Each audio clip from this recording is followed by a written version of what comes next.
Hello दोस्तों, मैं UP Barabanki block से। तो सबसे पहले जय भीम, जय संविधान। आप सभी लोगों के बीच में हम आपको बताने वाले हैं कि हमारे एडवोकेट भाई चंद्रशेखर आज़ाद जी, जो कि नगीना लोकसभा के सांसद हैं, आज उन्होंने बहुत भारी भीड़ के साथ एंट्री मारी। तो जो है आप लोगों के बीच में हम दिखाने वाले हैं, तो बने रहिएगा हमारे इस यूट्यूब चैनल में। अगर आपने हमारी वीडियो को ओपन किया है तो सबसे पहले आपसे हम ये बताने वाले हैं कि इस वीडियो के माध्यम से हम बताएंगे कि आपको बाबा साहब के, बुद्ध भगवान के फ़ोटो वगैरह आपको देखने को मिलेंगे, जो कि जगह जगह दुकानें लगी हुई हैं। तो दोस्तों, वीडियो देखने से पहले जैसे ही आप हमारे वीडियो को क्लिक करो तो चैनल को सब्सक्राइब कर लें, बेल आइकन का बटन दबाएं, अन्य लोगों तक शेयर करें। तो चलिए शुरू करते हैं। चलो भाई, दिखाओ, कैमरा इस तरफ घुमा दो, सभी लोगों को दिखाओ। के बाद जब से चुनाव शुरू हुए हैं, तब तो हर 5 साल में चुनाव होता है और सरकारें बनती है। पहले हमें समझना होगा सरकारें बनती क्यों है और 5 साल में चुनाव क्यों होता है। सरकारें इसलिए बनती है कि आजादी से पहले देश में राजतंत्र था। समय समय पे अलग अलग शासनकर्ता आए, अलग अलग राजा महाराजा आए और उन्होंने इस भारत में राज किया।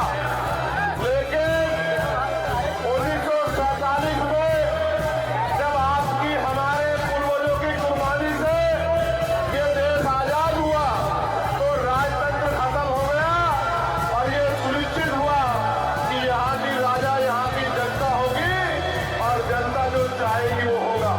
और इस बात को सुनिश्चित करने के लिए दुनिया का सबसे बेहतरीन संविधान डॉक्टर बाबा साहब अम्बेडकर ने अपने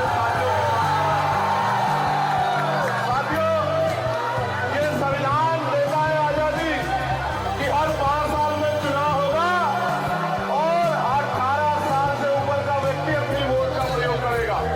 और अगर 5 साल म्याद इसलिए है, अगर जिस व्यक्ति को वोट देकर सरकार बनाई और उसने अपनी सुनवाई नहीं की तो 5 साल में उसको पलट के किसी दूसरे व्यक्ति को मौका दे दो। आप इस प्रदेश में लंबे समय से कभी उसे मौका देकर नेता बनाने बना रहे और लोग नेता बन के अपने और अपने परिवार रिश्तेदारों का ख्याल रख रहे हैं। इस भीड़ में जब चुनाव खत्म हो जाएगा, अगले 5 साल ये नेता आपके दरवाजे नहीं आएंगे। जब सरकारें देश में या प्रदेश में नीतियां बना के आपको कुचलने का काम करेंगी या आपके अधिकारों को छीनने का काम करेंगी, तब ये नेता नजर नहीं आएगा। आपको कौन नजर आएगा? वो जो आपके दर्द को अपना समझता, वो जो आपको अपना भाई मानता हो, वो जो आपके साथ खड़ा होना चाहता हो। और देखिए लोकतंत्र कितना खूबसूरत है। जो राजा महाराजा 5 साल हमारी गलियों में नहीं आते, जिनके टूटे बड़े लंबे लंबे होते हैं, जो हमारी तरफ टूटी हुई सड़कों पर पैर नहीं रखते, वो भी चुनाव के समय हमारे गलियों में आते और हमारे पैर पकड़ते हैं। और क्या करते हैं पैर पकड़ के? ताया जान, चाचा जान, भैया जी, ताऊ जी, ताई जी, दीदी, बहना, अम्मा, चाची, ताई, मेरे सर पे हाथ रख दो और मुझे मौका दे दो। लेकिन उनको तो मौका देते आए हैं, लेकिन चुनाव के बाद वो 5 साल में ईमानदार से उनको भी दिख रहा है। चुनाव के बाद 5 साल में कभी आ गया आपके बीच में?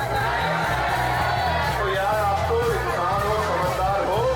जानवर को भी कोई धोखा देगा तो जानवर गली से नहीं हो जाता। आप तो इंसान हो। आप देखो, लोकतंत्र की एक खूबसूरती और ऐसा नहीं एक आदमी के नाम पे चुनाव होता है। जनता को मौका मिला है कि वो अपनी विधानसभा में जिसको समझती हो कि ये सबसे बेहतर है, उसको वोट देके उसका बटन दबा के उसको कामयाब करके भेज सकती है। इसी कड़ी में उत्तर प्रदेश के नगीना से वहां के दलितों, पिछड़ों, मुसलमानों, आदिवासियों ने और किसान मजदूर लोगों ने मुझे वोट देके लोकसभा में भेजा। और जब मैं लोकसभा गया, जब कहीं भी पूरे देश में किसी की मॉब लिंचिंग हो, किसी के अधिकारों का हनन हो, उसके खिलाफ कानून बने या कहीं भी कोई जुल्म जाती हो, हम लोग उसका भयंकर मुकाबला कर। आज मुझे आपके बीच आने का मौका मिला और इसके लिए मैं भाई इरफान का बहुत बहुत शुक्रियाना दिल से करता हूँ। इरफान भाई ने ये अवसर पैदा किया, लेकिन आप जानते हो कितना दर्द है इस सीढ़ी में। आपको याद है जमा मस्जिद की वो सीढ़ियां, जब एनआरसी का आंदोलन चल रहा था, आपको याद है? आप लोग भूल गए हो बता। जब मुसलमानों की वोट लेके उनकी वोट से बने रहनुमा ठंड में सर्दियों में घर में घुस गए थे और हमारी माएं बहनें साइन बाग बना के सभी जगह आंदोलन कर रही थी। मैं इस बिहार में भी आया था, सब्जी बाग बना था, कई बाग बने यहाँ पटना में, मुजफ्फरपुर में, और मैं उस समय वोट मांगने लिए आपको एहसास कराने आया था, बताने की कौन आपका अपना है, कौन आपके लिए पड़ा है। मुझे मौका मिलेगा तो जहां आपका पसीना पड़ेगा वहां खून देने का काम करूंगा। मेरी बात बहुत जिम्मेदार से कह रहा हूं।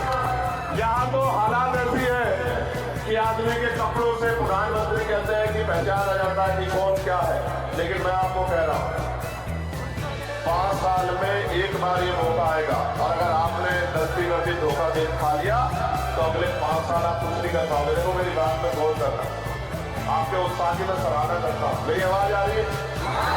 आप उठाओ जहां तक आ रही है। बहुत अच्छी बात, और गौर से सुनो अपनी 5 मिनट बहुत इंपोर्टेंट। आप अगर 100 रुपए का सामान खरीदने जाओगे तो जिस सामान को जब खरीद लोगे तो उसको पलट के देखोगे, नहीं देखोगे कि सामान सही है नहीं सही, बताओ। जो आप पीछे खड़े वो भी बताओ, देखोगे नहीं देखोगे? और अगर सामान खराब होगा, टूटा हुआ होगा तो क्या करोगे? टूटे को ले आओगे या वापस करोगे? बताओ। बहुत अच्छी बात, यानी कि आप पैसे की अहमियत को समझते हैं। और आप समझता 100 रुपए का सामान खरीदोगे, सामान नकली है, टूटा हुआ है, पैकेट फटा हुआ है तो वापस कर दोगे। लेकिन 5 साल में करोड़ों रुपए से कीमती जब वोट डालने का मौका आता है तो कभी इसको डाल आते हो, फिर कहते हो कि हमारी हालात नहीं बदल रही, हमारी सड़क नहीं बन रही, हमारे बिजली नहीं आ रही, हमारे स्कूल नहीं बन रहे, हमारे कॉलेज नहीं बन रहे, हमारे अब 2 धंधे नहीं लग रहे, हमारी यूनिट नहीं बन रही। क्यों लगेगी भाई? आपने अपनी वोट को ऐसे आपके जिसके आपके अधिकारों से, आपकी परेशानियों से कोई ताल्लुक ही नहीं। 100 रुपए की कीमत समझते हो, और बाबा साहब अम्बेडकर ने करोड़ों रुपए से कीमती जो वोट का अधिकार दिया है, जो इतना ताकतवर है कि जिसको चाहे वो आसमान में बिठा दो, जिसको चाहे जमीन पर बिठा दो। इतनी ताकतवर चीज जो आपको वोट के रूप में देके दी है, उसकी अगर आप वोट की अहमियत समझ जाओगे तो मैं लिख के देता हूं कि आपकी तरफ आम उठाने से पहले 1000 बार सोचना पड़ेगा। आज मैं लोगों के क्या हाल है मैं आपको अभी का बताता हूं। मैं आ जाता आपके बीच में 2 घंटे पहले, लेकिन दिल्ली में ATC के सॉफ्टवेयर में कोई दिक्कत हुई, 2.5 घंटे फ्लाइट की हुई, और मैं तरसता रहा कि मिनट की जल्दी से ठीक हो जाए तो मैं अपने भाइयों के बीच पहुंच जाऊं। ये झारखंड का बॉर्डर है, और जब वहां मैंने आपको ऊपर से देखा तो मेरा दिल खुश हो गया कि आप चाहे खुश हो जाए, मैं उसके बीच में चला जाऊंगा। वो बहुत देर से इंतजार कर रहा है। लेकिन सुनो, एयरपोर्ट में मुझे एक भाई मिला, खुशवा समाज था, मुझसे जयमीन करने लगा, पूछने लगा भैया बिहार जा रहा हूँ? मैंने कहा हाँ। तो मैंने कहा आप नहीं गए वोट गिरने के लिए? तो बोले भैया परिवार यही रहता है, एक बार जाऊंगा, फ्लाइट से जाने की हैसियत नहीं है, ट्रेन से जाऊंगा तो कई 2-3 दिन लग जाएंगे, तो जो तनख्वाह मिलती है, रोजगार मिलता है वो कट जाएगा, तो मेरे बच्चों का पेट भूखा रह जाएगा। उन नेताओं को तो कोई फर्क नहीं पड़ता जिनके मैं वोट डालने जा रहा हूँ।